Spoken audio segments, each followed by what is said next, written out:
I build relationships because I want to know how they're really feeling about things. I want to understand like why they're engaging with things and why they don't. Because if I'm just coming in from the outside asking these questions, they're not necessarily going to give me the answers that are really true. This is such an important point I talk about quite a bit, and it's that everyone wants to know how to become more strategic. And you have just laid out like the number one best thing to do, and that is go and have conversations, build relationships before you need them. And we're starting to see a direct correlation between usage of the tools and productivity gains, like real data, not just anecdotal. We have a ton of anecdotal data, right? But we wanted actual, like hard data. I think it's terribly important to insist on individual values. Learning Culture Podcast. Initiative, creation, all these things which we value. It's now possible to make organizations on a larger scale than was ever possible before. Learning Culture Podcast. Teach people to analyze the kind of things that are said to them.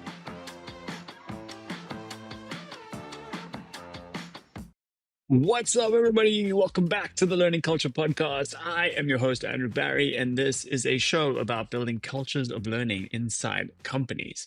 And for those of you who are facing an AI readiness initiative, this is the episode for you. My guest this week is Rebecca Scales.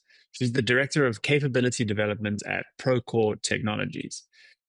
And in our conversation, Rebecca shares how she built AI readiness across her 2,000-person org through a data-driven approach that achieved unbelievable results.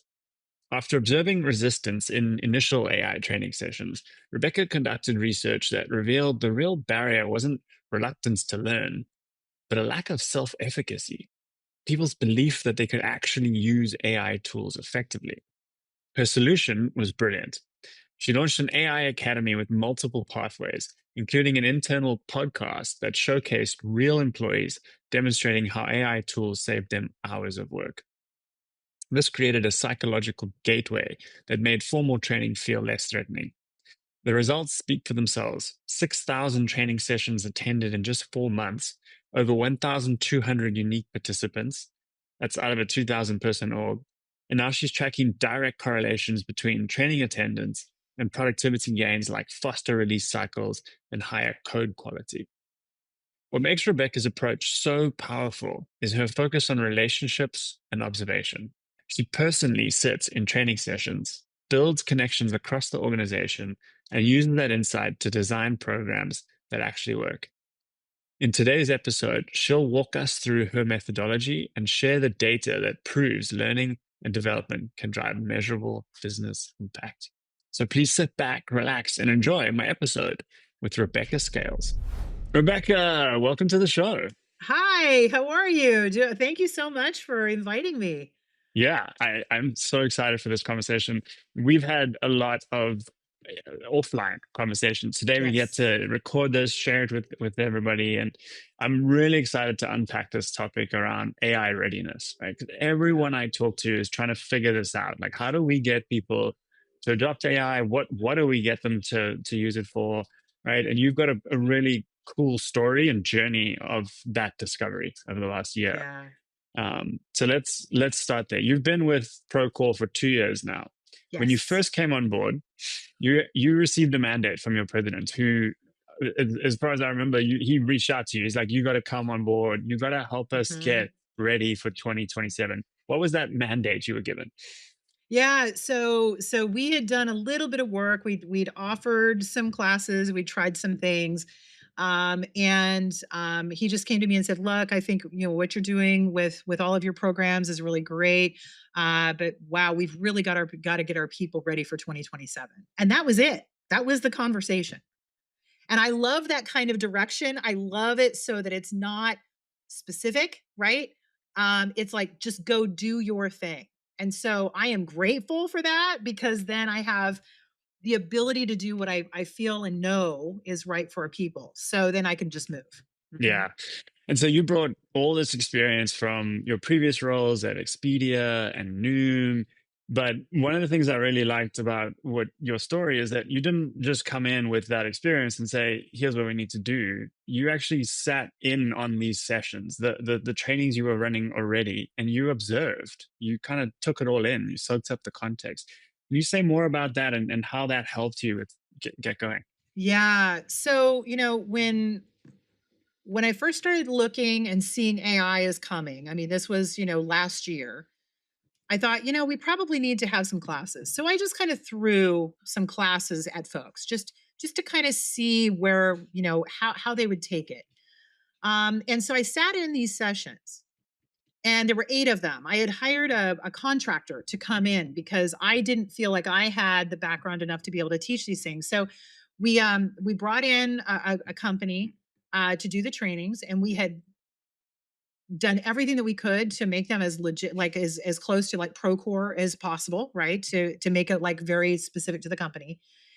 And I sat in these sessions, and there was a lot of resistance to AI.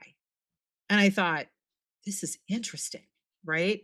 And so as the instructor would ask questions, I was listening in. And one of the questions that she asked that really got me thinking was, she said, okay, so now that we understand the basics of like machine learning, like the high level machine learning, can you see ways that we could use this in our everyday lives?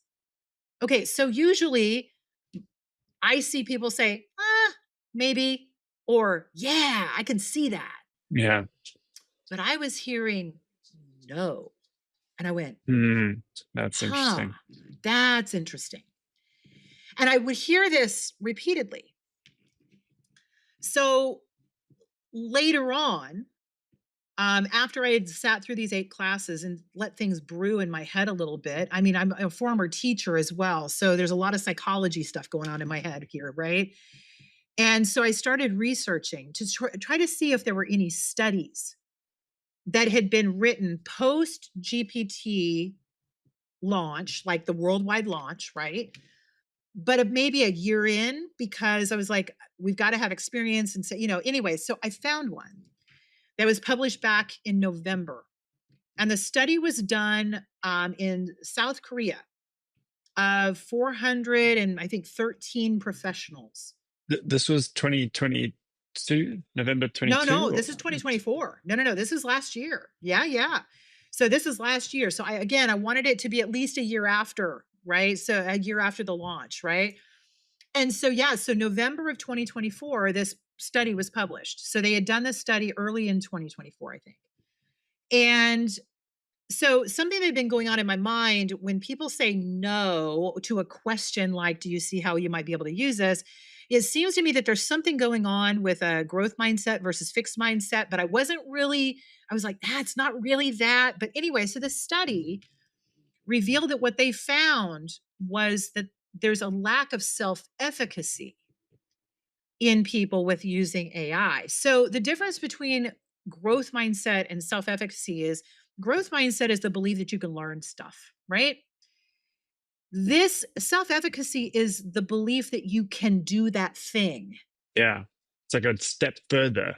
Yeah. So it's a deeper step, right? And so I went, that's it. That's it.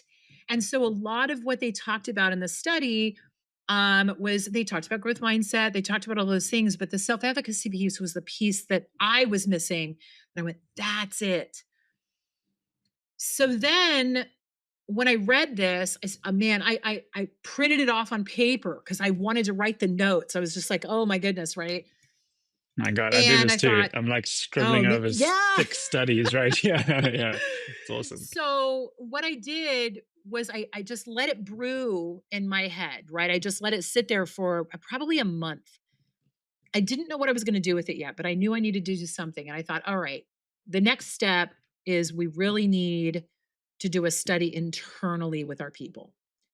And so I thought, so I had my assumptions beforehand, read the study, went, that's validating, but I'm not sure that that's how our people actually think.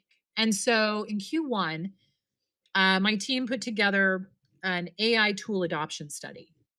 Now, it didn't take us very long. We had 3 different ways that people could engage with us. We had a survey, We use the same questions in the survey as we did focus groups. So we ran multiple focus groups. And then I did personally the one on one conversations. And people could choose whatever way that they wanted to engage with us. And the surveys were completely anonymous. And so at the end, we ended up with a 28-page document of our findings and our recommendations for moving forward. And as I'm watching this data come in, because I didn't wait for the report. I was watching as it was It coming was in the because I was like, spreadsheet runs where yeah, you were printing. exactly. Yeah. And so I was like, I've got to be iterating like as we go because I need to launch something in April. And so what I did was after the study, I recognized that not everybody's going to take a course, right?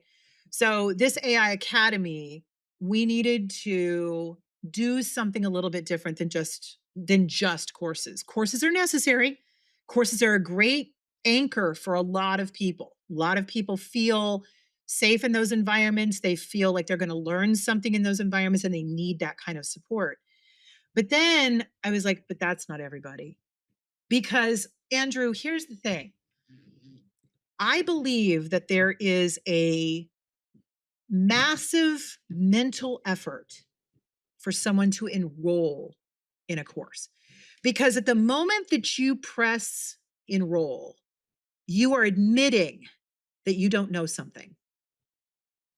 And when we're talking about a product and tech organization, and we're talking about engineers, right? Who are the ones that everyone goes to solve problems. The admission, especially for them, but everybody, that they don't know something can be very psychologically hard. And so in this academy, I said, all right, we're going to do an internal podcast too. And the internal podcast is going to show people what other people inside of Procore are doing with the AI tools and how their life is getting better. We also had courses. We launched a bunch of courses. We had, in the end of it all, we had 6,000 sessions attended in 4 months. And the organization's only about 1,800 to 2,000 people, right?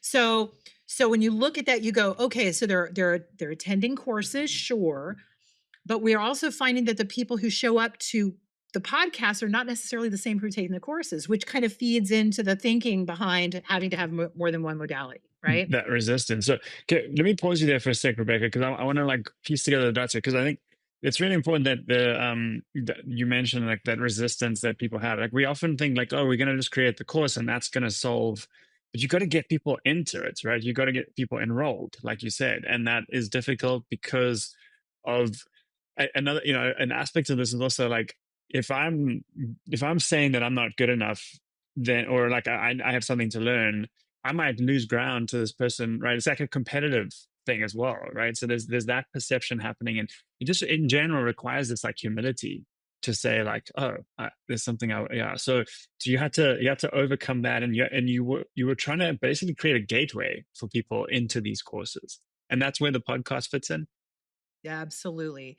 That gateway is really critical, right? Because when they see something and they go, ooh, that's interesting, they oftentimes now need to know how to do it.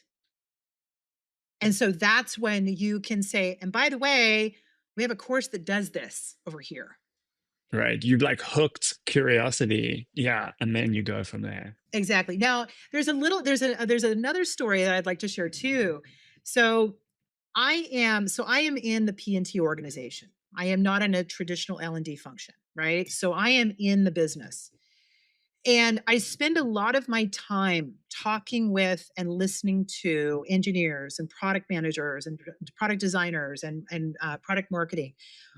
And I build relationships because I want to know how they're really feeling about things. I want to understand like why they're engaging with things and why they don't. Because if I'm just coming in from the outside asking these questions, they're not necessarily going to give me the answers that are really true. And I need real answers, right? And so I work very diligently on building relationships with people. across the organization because I want good information. Well, I reached out to this one engineer who was in the Austin office. Oh, you go ahead. Real quick, because before you tell me that Yep. story about the Austin engineer, this is such an important point I talk about quite a bit, and it's that everyone wants to know how to become more strategic. And you have just laid out like the number one best thing to do. And that is go and have conversations, build relationships before you need them, before you need to get that person to aligned and moving in some direction. I just wanted to call that out. That's such a good example. It is huge, and it really is a differentiator, right? When you have highly effective programs, learning programs, only going to leadership and saying, "Hey, what does your team need?" is not good enough. Because the leaders don't necessarily always have a pulse on what's really needed, right? And so and that's not a criticism, it's just a reality, right? And so if you build relationships, build your relationships with those directors, those senior managers, those ICs, right? So when I have an opportunity to go into our Austin office, right? I'm going around and I'm looking for people I've never met. And I will sit down and I will say, "I'm Rebecca. What is your name and what do you do?" Right? And then I find other people in P&T who I've not ever known before, and we have a conversation. "Hey, have you touched AI yet? I'm just curious," right? So this leads me to this conversation I had with this engineer. So I'm walking around the office to office and I see this guy and I get introduced to him and I think he's like an IC 3 or 4 or something like that. And we just get to chatting, right? And he's on a very strategic team, very important to the company and all that. And so we had really great conversations. I think we even, there's a group of us that we had beers after work that day, right? And so as we're going through this AI Academy, I was noticing that I just kind of check in on the people that I know and go, are they enrolling? I'm just curious, right? So this one day I reached out to him and I said, "Hey, um, are you doing anything with AI? I'm just curious. I'm just taking like a little, pulse check." And this is all in Slack. And he goes, "No, not really." And I said, "What can I do to help you? Like, try it out. Like, either attend a course or go to a podcast or whatever." And he's like, "Well, you just did." And I said, "Look, don't look at it as threat. Look at it as a tool to maybe help you. And would you come to just one podcast for me?" And he did. He said, "Sure, I'll do that." And he did. And then he enrolled in a class, the Prompt Engineering for Engineers course. After that course, he reaches out to me, and I did not reach out to he reaches out to me and says, "Hey, Rebecca, I want to share something with you." And he had done a Loom video for me, showing me how he had just prompted Cursor to do a thing for him that saved him 6 hours of time. And he said, "I am so excited. I cannot believe that work. I just hate that work." And he goes, "And AI is doing it for me. Thank you for reaching out to me and telling me that." And then I had him on a podcast because I wanted him to tell his story, right? I wanted him to, and I'll tell, oh my goodness, that we had over 300 people attending live in that podcast. I'm not surprised. Yeah. Because it's real life examples and it's an aha moment, right? Everybody wants to hear aha moments. And when it's your colleague that's had it and they can share that, I mean, you're doing magic work there. It's amazing. And it's relationships. Yeah. That's what it is. Keep coming right? back to that. Because the way that I describe it sometimes is sometimes I have to really pull them, Yeah. please come, please, Yeah. because Yeah. I've built a relationship with them. They trust me. Right. You Right. can do that. Yeah. Right. And so then they do come. And then once they do, they become your champions. Yeah, totally. And they come back and they become your teachers and I mean, there's also this thing called the spotlight effect, which is you're doing a beautiful job of leveraging here, which is find the bright spots in the organization that are already doing that bit, they're already exhibiting that behavior and shine the light on them. And like teacher, you bring, and this is for anybody listening, like this is the skill set you have, is you can help that person, because they probably couldn't just run that session themselves, right? We have also the curse of knowledge, but you help facilitate that learning experience by drawing it out of them. I'm not surprised these things were wildly successful. Yeah. So now we're looking at, we've had our latest, so we capture a lot of data off of these sessions, right? So so our formalized courses, we build off of our skills frameworks. You and I have talked about my methodology around skills frameworks. I think it's really foundational to what you have to do. Gives you a really good framework for what it prevents you from going down rabbit trails, right? It keeps you focused in the courses and so forth.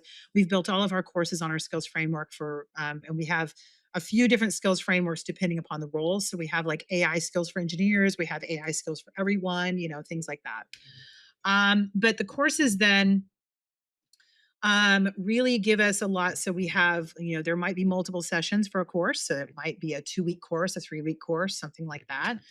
And we give people a lot of ability to interact with AI tools during the class and so forth to kind of get feedback on what they're doing.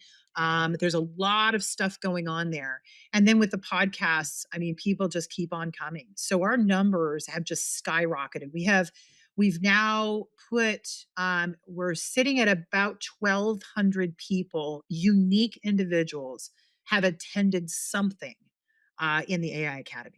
That's up from when we last spoke, and you also mentioned you get like over 300 people that are attending any single session at times.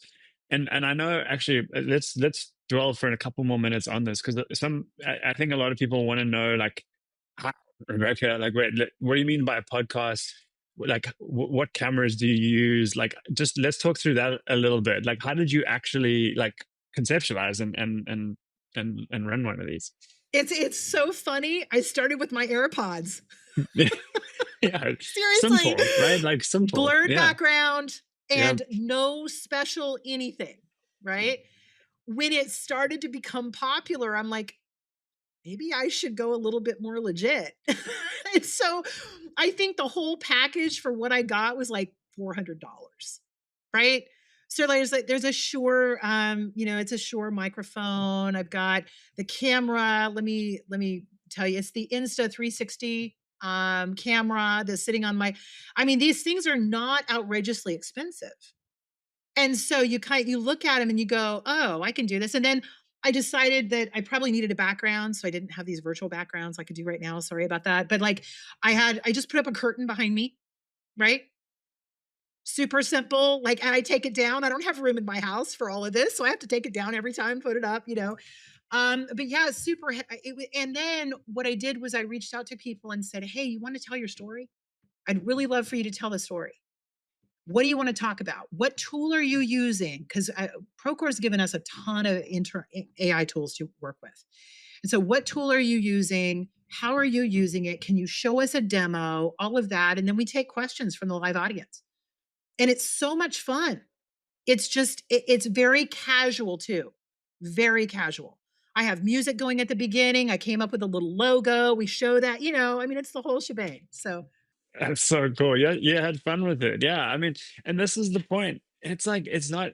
Don't overthink this. You don't have to plan your lessons, your episodes out in advance. Like, what you're doing, spotlight effect. Like, find real examples of it. Start there, and it will build organically. I'm sure your episodes now have more structure than right at the beginning, and it's yes. something that's we evolved, have right? we now have a run of show, right? So now Yeah. because now we're actually productionalizing it, so we have people that are actually editing our podcast now, so it's an easier, going into just a Zoom recording is kind of a dud, right? And kind of watching all the, so now we have somebody who's doing actually the video editing for us, and it just makes it a much better, like, asynchronous experience, right?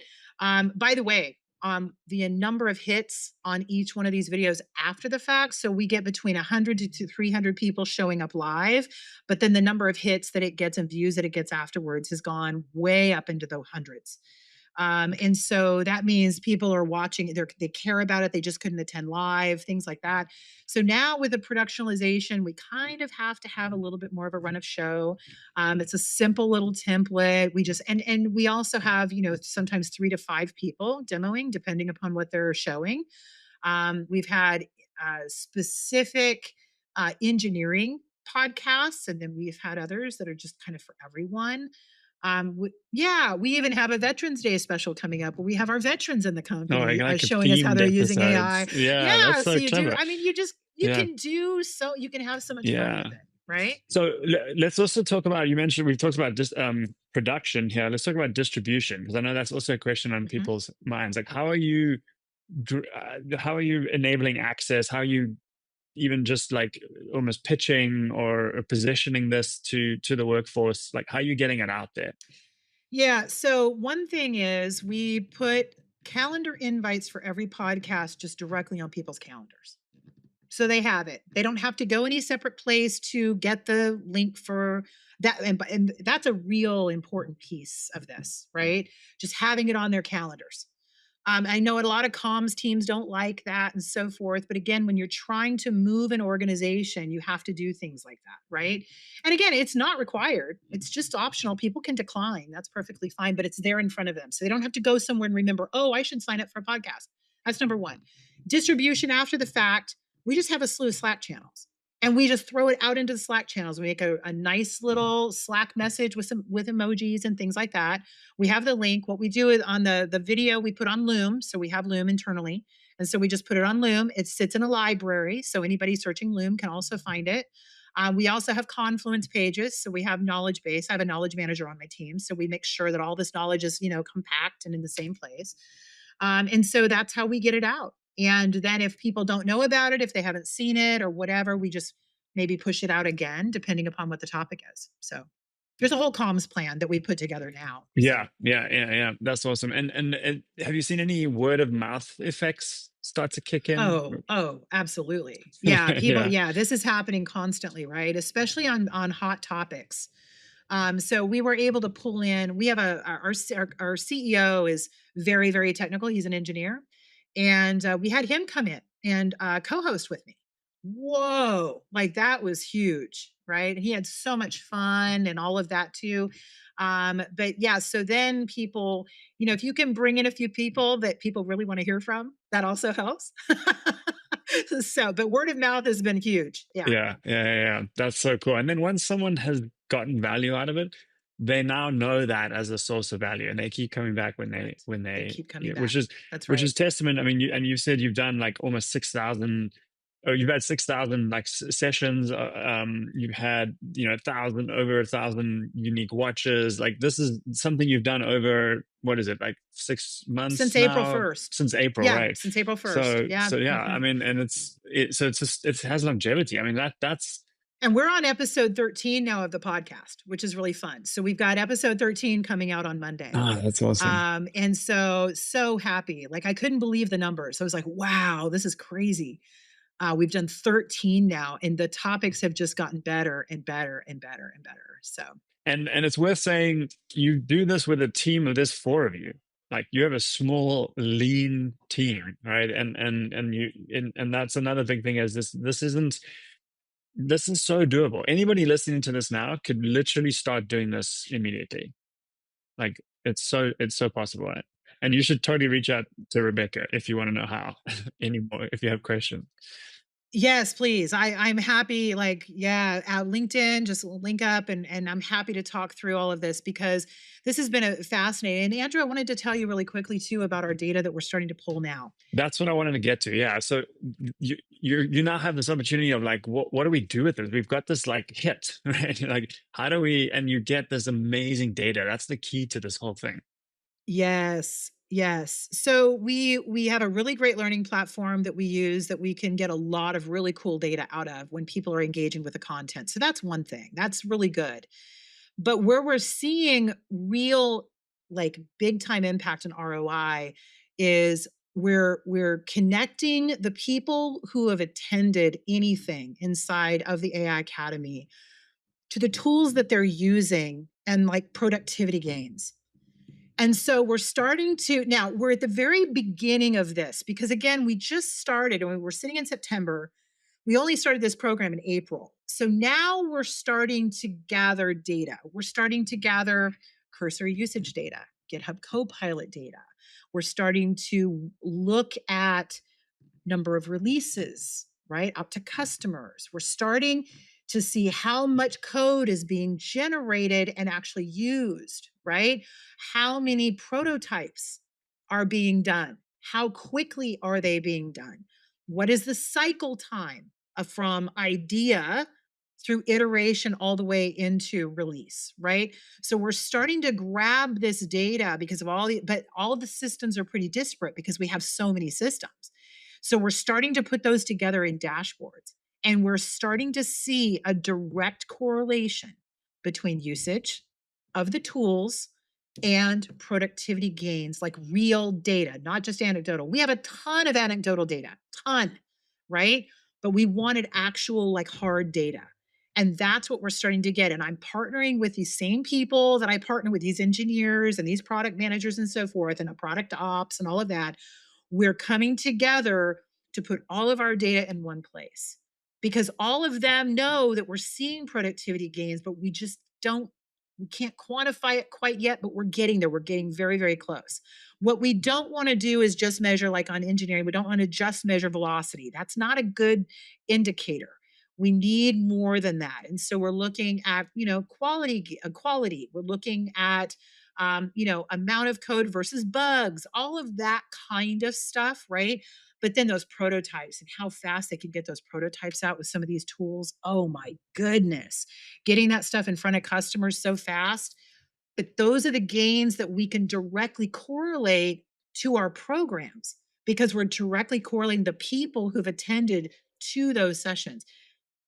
It is fascinating. So this is, I feel like we should do a round two on this once you've gone, once you've like gathered more data, we Yes, should totally do that because this is probably the biggest topic I think for people in L&D and in talent development roles is how to become more strategic, how to measure and show business impacts and what you're able to show. And I love how you said it's like you're not focusing on one indicator here and there. It's looking at a sort of matrix of things and showing basically that we've run these programs. Here's who attended, here's how many attended, like how much watch time, whatever. So you've got that part. Then you've got the tool usage. Okay, so people are applying what you learned. Okay, great. So we've got that box checked. And then you're showing impact. We ship faster. We have less bugs. We have all these things. You've got productivity. You've got efficiency. You've got effectiveness, and you said this correlation in there, which is amazing. Like that's kind of like the Valhalla. Like but you almost don't even need to show that once you've got those things together, right? Like it's so common sense. Like people are attending these sessions, they're applying the knowledge, and it's having an impact. Like how are you not contributing to that? It's so exactly. powerful. Exactly. And so yeah, so when you're showing so when you have attendance on your courses, so for L&D people, when you have attendance on your courses, and then you can put them in, you have to have some kind of system, right, that will allow you to put all of this data together for sure. So, and you've got to have somebody who can do that work, right? So that's an investment that sometimes you have to put into your team. So, like one of the people on my team, I put through a particular kind of training on a particular type of dashboard early in the year because I said, we are going to need a learning dashboard immediately. And so he had that dashboard done by the end of March, right? And we've been iterating on it ever since. Then we take that data and we have another system that we throw it into where we have all this other data sitting, right? And so it's like you go, okay, you start meshing this stuff together. You get a little bit of help here and there. You may have to have an expert come in for a little short time, but when you have a lean team and you're not spending a ton of money on vendors and all of that, you have the money to bring in a specialist for a small little task, right? So it's kind of rethinking how we're working, right? And so it's been amazing. It's really been amazing. This is so cool. So we definitely need to do a follow up in a few months when you get more data and you've learned on that. Let's close this out though with one other aspect of, and I know a deep passion of yours. You have been in the world of debating for 40 years, and as a young debater yourself, you've coached national champions. we've been talking about AI tool adoption and use and the training around that.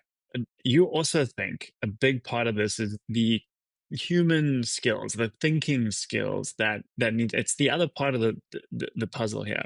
And you think I think debates and the skill of debating has a big role to play. What can you tell us about that?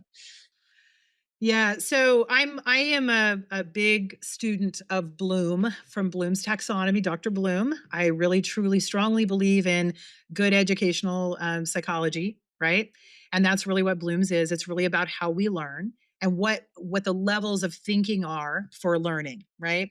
And so what I decided to do is I've I hear all this stuff because I keep up on what's going on with AI. Like it's constantly going in my head. I have podcasts going. I've got YouTube, videos up all the time. I'm getting the news. We even had a watch party for the GPT-5 launch, things like that. And that was by the way, totally impromptu. I didn't even know it was happening. I was not watching my news feed, didn't even know it, threw it out on one of the Slack channels, and we had people show up. It was fun. We were chatting and stuff. Anyway, You build community. I know exactly. So I'm constantly taking all this information in, and I keep hearing these terms like intelligence. Well, artificial intelligence, right? The things like the models are getting smarter, and I've thought, what does that actually mean? Like, what about like Bloom's taxonomy? How does this, in terms of Bloom's, we know how humans learn and how they think and higher levels of thinking and all of that, right? Higher order thinking skills.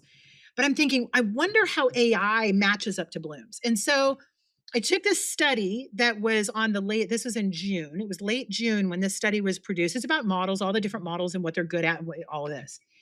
And I took that information. I thought, ooh, this is going to be good. I threw it into Gemini.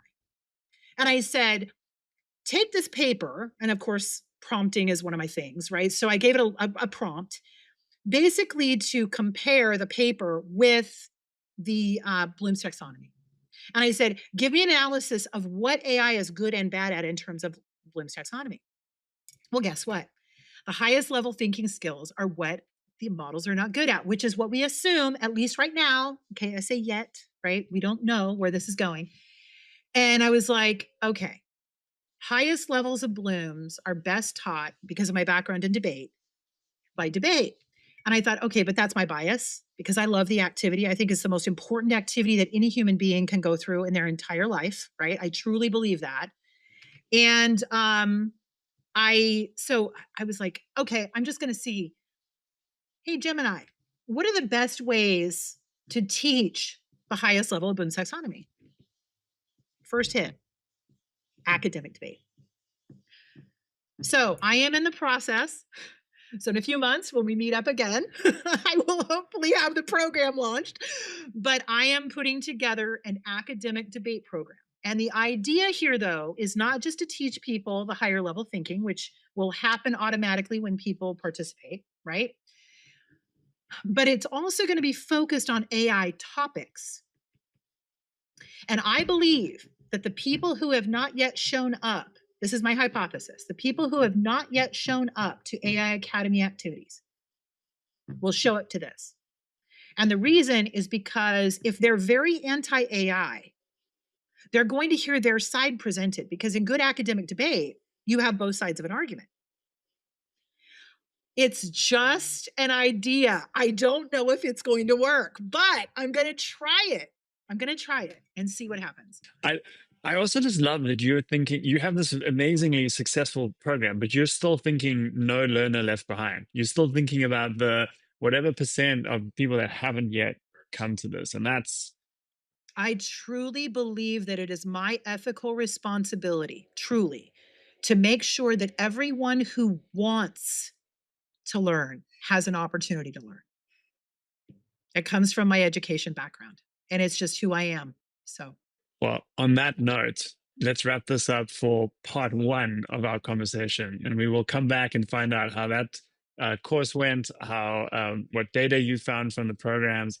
Rebecca, thank you so much for giving your time today to come and share this story. Thank you so much, Andrew, for inviting me. I am so excited about this. And again, anybody who wants to talk about this, I can talk about this stuff all day long. Reach out. Thanks so much.